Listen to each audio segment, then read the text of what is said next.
Well, my next guest is none other than Ben King.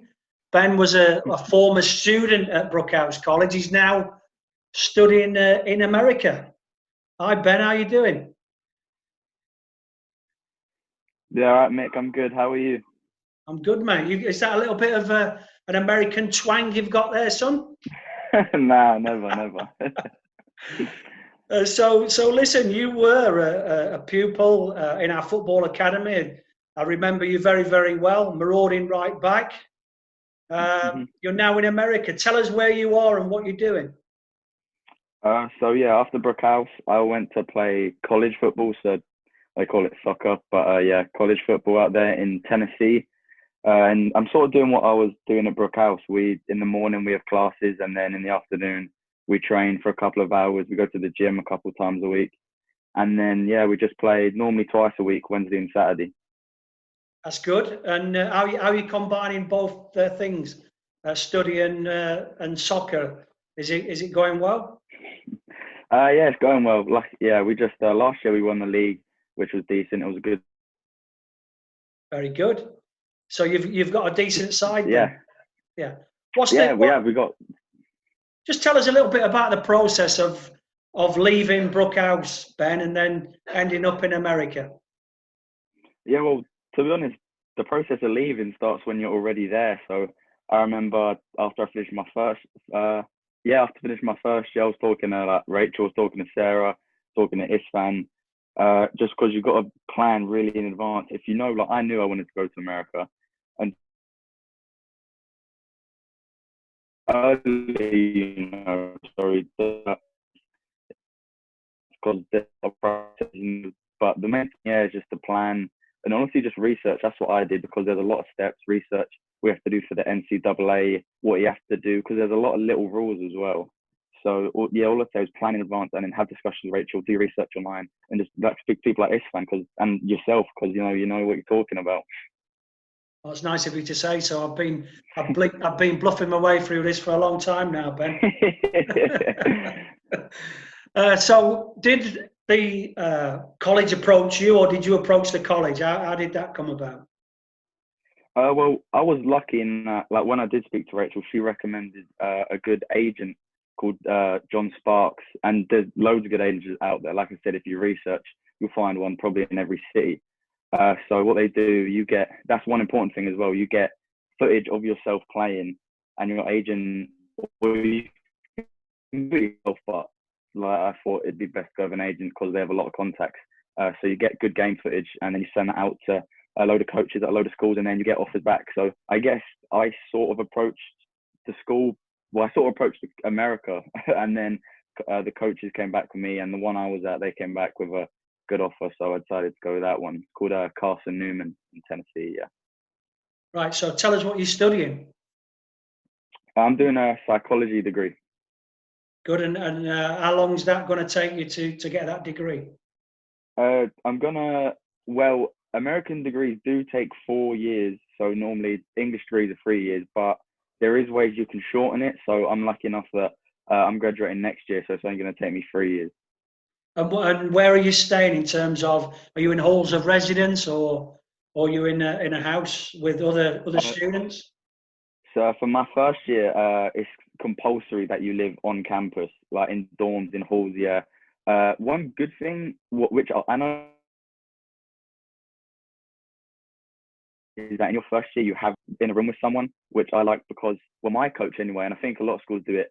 They pair you with another boy on the team, on the football team, and an American as well. So like he can drive you around, help you with like shopping and stuff like that. And then yeah, after that I moved off campus and I'm living in an apartment with a couple of my mates on the team. Great. So you're getting used to your bit of independence. You're learning how to cook and clean and look after yourself, basically. Yeah. Yeah, Very exactly. I much get like Brookhouse. yeah, yeah, basically, yeah. Once you move off, I know after Brookhouse 18, but yeah, once you move off, you learn how to be yourself, basically, yeah, and do things on your own. And now tell us about the football. What's the standard like? To be honest, I think the standard would surprise a few people because obviously football's getting a lot bigger right now in the US, and to be honest, in probably 2 or 3 years, it's going to be even bigger, and the standard's going to be better. Uh, because like where I'm at, my team is mostly like Europeans, so it's not like you're just playing against Americans. You're playing against like boys like us who have been playing since they could walk. And as well, a lot of the coaches are foreign. My coach is English, who knows the game well. We coached at Middlesbrough for a bit. So yeah, the standard's really good. It's a lot physical as well, because you go in as a freshman, you're 18. You're playing against maybe some seniors or some grad students who are 23 or 24. So coming from Brookhouse, the physical side of the game is a bit different. But in terms of anything else, tactics are spot on. Obviously, you have to be technically good if you want to play. So it is a very good standard, yeah. And are you playing on AstroTurf pitches, field turf, or what's the grounds that you play on like? It is a bit of both, yeah. In my league, definitely. In the teams we play, Carson-Newman has a grass pitch, but a lot of teams do have Astro, so it's a bit of both. Okay, and so you get your psychology degree, is that the end of your football career after that? What you're looking to do then? Is there any progression for you as a student in the game? Yeah, well, a lot of people do go on to do sort of master's degrees in America, so that's another year or two. And I'm lucky that because I'm graduating, you get to play football for 4 years out there. And because I'm graduating in 3 years, I can use sort of my fourth year to keep playing and do another degree, which is what, right now, I'm not sure, but it's what I'm thinking of.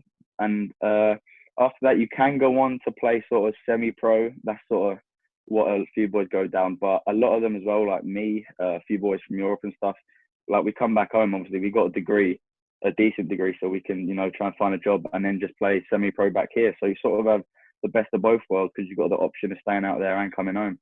Yeah, I think that's a sensible way to approach it, Ben, to be fair. 21, 22, you've got your degree, and then that's still not the end of your football life. You can always come back and do what you've said, play non-league, with the hope of then stepping back into the pro ranks. So, I think that the way you've gone about doing it, combining your studies, getting a degree and your football, I think it's sensible. I think it's a good option for a lot of the students at Brookhouse. Any words of advice from you? Any words of wisdom for boys that are maybe thinking about taking that step? For Brookhouse students, I probably got two things. I would say you got to find a balance when you're at Brookhouse, because I know when I was there, a lot of the boys didn't either put too much into their schoolwork or too much into their football, and so had to sacrifice one another. But I know me and a lot of my mates, I think we got a good balance of enjoying ourselves on the pitch, off the pitch, and as well studying and getting good A levels, good GCSEs, whatever you're doing. So definitely try and find the balance, because if you go to America like I did, it's the same thing. It's literally just an extension of your school. So you've got to find a good balance between focusing on the pitch and off the pitch. And then the second bit would just be what I said earlier, just to plan, because you have to, like I said, I was planning the year in advance, and there were still things going on at the last minute. So you can never plan too much, and yeah, just find a balance and plan as much as you can. And you're enjoying American life, yeah? Oh yeah, I love it. Everyone in America is so friendly. I think they got a lot more time for people than people from England. But yeah, no, I'm liking it. So you've obviously got an American girlfriend then, yeah? Yeah. Yeah. Oh, you're not going to come home then now, are you? That's it now. No. She'll come home with me. She'll come back to England. Good. Well, listen, everybody at Brookhouse is pleased that you're fit and healthy and looking after yourself, and you're enjoying your football like you should. We wish you well, mate. Cheers, Micky. Thank you. Cheers. All the best, Ben. Bye, mate. Cheers. Yeah. Thanks, pal.